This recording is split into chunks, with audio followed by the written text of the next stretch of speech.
আমি আজকে যাচ্ছি, মানে আজকে যাওয়াটা যদিও এটা ক্যান্ডিডেট ঘোষণা হয়েছে তার অনেক আগে, 15 দিন আগে। আমাদের ওখানে তো ট্রেড ইউনিয়ন স্ট্রং। আমাদের উলুবেড়িয়া পূর্ব আইএনটিটিউসির সভাপতি ব্লকের হাফিজুর, ও অনেক দিন আগেই, মানে প্রায় 20 দিন আগেই ইফতারের একটা ডেট করা ছিল।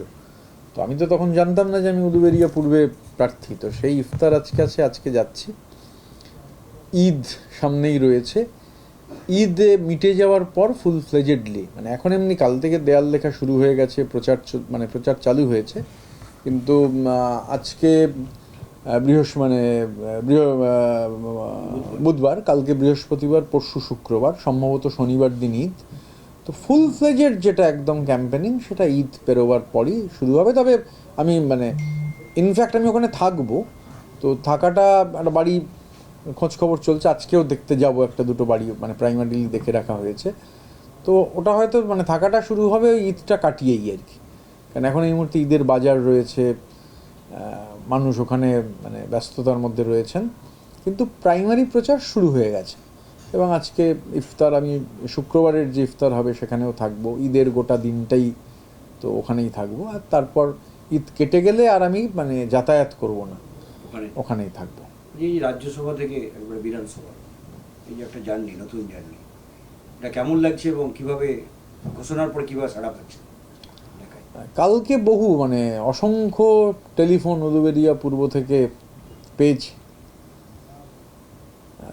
ইয়াং, অধিকাংশই হচ্ছে তরুণ।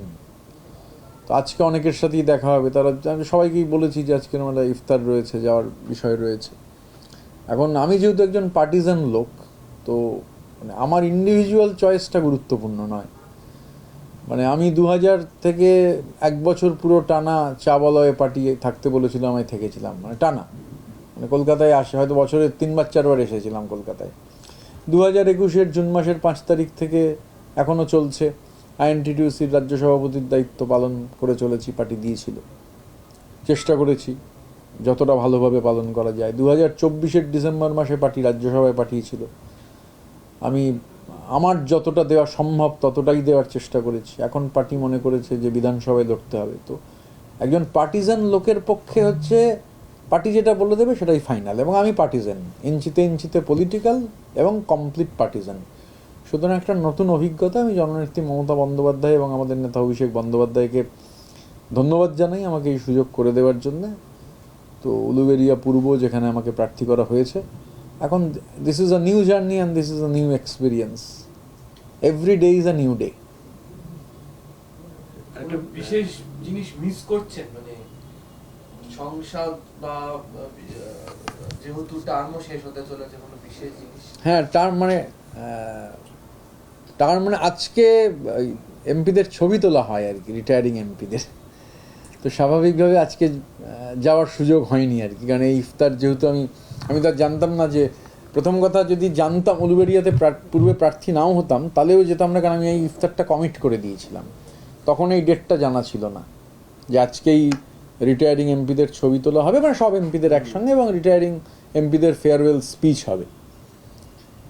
তো আমি এটা এইভাবেই দেখি, মানে এক একটা ফেজ আর কি। এটা একটা ফেজ ছিল। প্রথমে 6 বছর ছিলাম, এবারে 15 মাস। তো এই একটা ফেজ, এটা আবার একটা নতুন চ্যালেঞ্জ। মানে রাজনীতি মানে কোনো করবার কারণই ছিল, মানে যদি এক কথায় কেউ আমায় বলেন, আমি যখন রাজনীতি করার সিদ্ধান্ত নিই, আমি তো কোনোদিন চাকরি করিনি, মানে একেবারে শুরু থেকেই রাজনৈতিক কর্মী। তো রাজনীতি করার অন্যতম একটা কারণ ছিল, অনেকে জিজ্ঞাসা করতেন যে পেশা হিসেবে রাজনীতি কেন, মানে সব সময় রাজনীতি কেন, অন্য কিছুই করি না। তার কারণ হচ্ছে যে every day is a new day. মানে আজকের সঙ্গে কালকের কোনো মিল নেই। তো সেইটা পার্লামেন্ট অবশ্যই, মানে দেশের সর্বোচ্চ আইনসভা, সেখানে তার কোয়ালিটি অফ ডিবেট, আমি যদি বলি যে আমি মিস করবো না সেটা ঠিক হবে না, কিন্তু মিস করবো ডেফিনেটলি। কিন্তু এটা আবার হচ্ছে একটা অন্য ধরনের চ্যালেঞ্জ।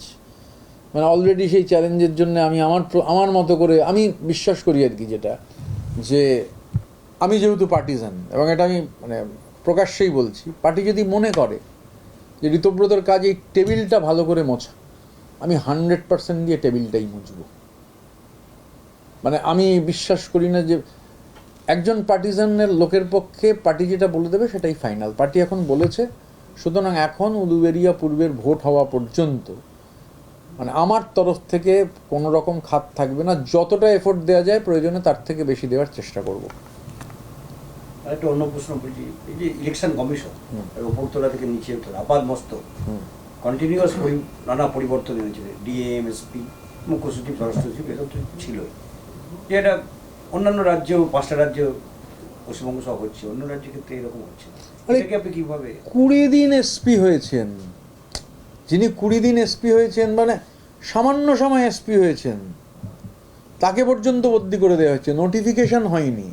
অন্য রাজ্যে তো ছেড়ে দিন, আসলে ওদের যে ব্লু প্রিন্ট, আমি এই উলুবেড়িয়া পূর্বটাই স্টাডি করছিলাম, এই যে ন্যারেটিভটা কখনো ছিল না। মানে আমি আমার 46 বছর বয়সেই শুভেন্দু অধিকারী এবারে বলার আগে শুনিনি হিন্দু ভোটার, মুসলমান ভোটার। সবসময় থেকেছে যে 18 বছর বয়স ভোট দেবেন, ভারতীয় ভোটার, ভারতবাসী তিনি ভোট দেবেন। এই যে হিন্দু ভোটার, মুসলমান ভোটারের ন্যারেটিভ, এই ন্যারেটিভের সবথেকে আশ্চর্য বিষয় হচ্ছে যে আমি এই উলুবেড়িয়া পূর্ব কেন্দ্রই দেখছিলাম, অ্যাডজুডিকেশনে 18,000 মানুষ সেখানে অ্যাডজুডিকেশনের মধ্যে আছেন, 85% মাইনরিটি। মানে কোথাও একটা খুব আনফর্চুনেটলি, এবং এই যে ইনফিল্ট্রেশনের কথা, আরে ভাই বর্ডার থেকে 50 কিলোমিটার অবধি তোমার জুরিসডিকশন ছিল, 15, কারোর সঙ্গে কথা না বলে 2021-এ তুমি সেটা বাড়িয়ে 50 করে নিয়েছো।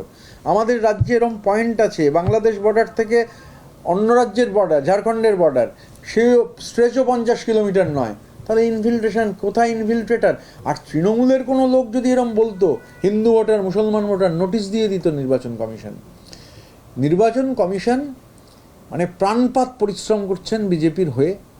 যেটা হয়েছে, রেফারি আর লাইন্সম্যানদের জার্সি আলাদা হয়। বিশ্বকাপ ফুটবল তো আসছে, বিশ্বকাপ ফুটবল এখন নানান ধরনের কালারফুল, রেফারি লাইন্সম্যানরাও ডিফারেন্ট, এখন আর কালোর মধ্যে সীমাবদ্ধ নেই, ভেরি কালারফুল জার্সি তারা পরেন। এবারে নির্বাচন কমিশন জার্সির রংটা একটু আলাদা করতে পারতেন, মানে 11 জন বিজেপির প্লেয়ার, 11 জন আমাদের প্লেয়ার, রেফারি আর 2 জন লাইন্সম্যান, তো এরা 3 জনও আলাদা রঙের জার্সি না পরে বিজেপির জার্সি গায়ে দিয়ে ফেলেছেন। কিন্তু গুলিয়ে যাবে, সেম সাইড গোল হয়ে যাবে। গোলমালটা হচ্ছে জার্সি তো পড়েছেন বিজেপিকে খুশি করতে গিয়ে, তালে গোলে হরি বলে সেম সাইড গোল হবে। ভোটের রেজাল্ট যখন বেরোবে, আমি আপনাদের দায়িত্ব নিয়ে বলছি, এই তো কালকে রাতে বহুখানে আমায় ভিডিও পাঠাচ্ছে, সব দেওয়াল লিখছে, মমতা বন্দ্যোপাধ্যায় আমায় মনোনীত করেছেন, মমতা বন্দ্যোপাধ্যায়কে 4র্থবার মুখ্যমন্ত্রী করবার জন্য দেওয়াল লিখছে। একই প্যাটার্ন। আমিও বললাম ভূষকালি কিন্তু রেখে দিতে হবে, ভূষকালি ফেলে দেওয়া যাবে না। রেজাল্ট বেরোলে আমরা সবুজ আবির খেলবো, আর এই কালি, ভূষকালি আলতো করে বাংলা বিরোধীদের গালে লাগাতে হবে। বাংলায় যারা থাকবেন তাদের বাংলার গালে লাগাতে হবে, যারা ভ্যানিশ হয়ে যাবেন প্রয়োজনে সেই ভ্যানিশদের আবার মানে খুঁজে বের করে হালকা করে এই কালি লাগিয়ে দিতে হবে, ভূষকালি। বাংলার বিরুদ্ধে যখন যুদ্ধ ঘোষণা হয়েছে, বাংলা যুদ্ধ করতে জানে। আর এটা মনে রাখা দরকার, বাংলার তো একটা ধারাবাহিক ঐতিহ্য রয়েছে আর প্রবাহমানতা রয়েছে হাজার হাজার বছরের। আক্রমণ যত ধারালো হবে, প্রতিবাদ প্রতিরোধ হবে তত শানিত। কেননা ভবিষ্যৎ বাংলার, ভবিষ্যৎ বাঙালির, ভবিষ্যৎ মমতা বন্দ্যোপাধ্যায়ের, ভবিষ্যৎ অভিষেক বন্দ্যোপাধ্যায়ের।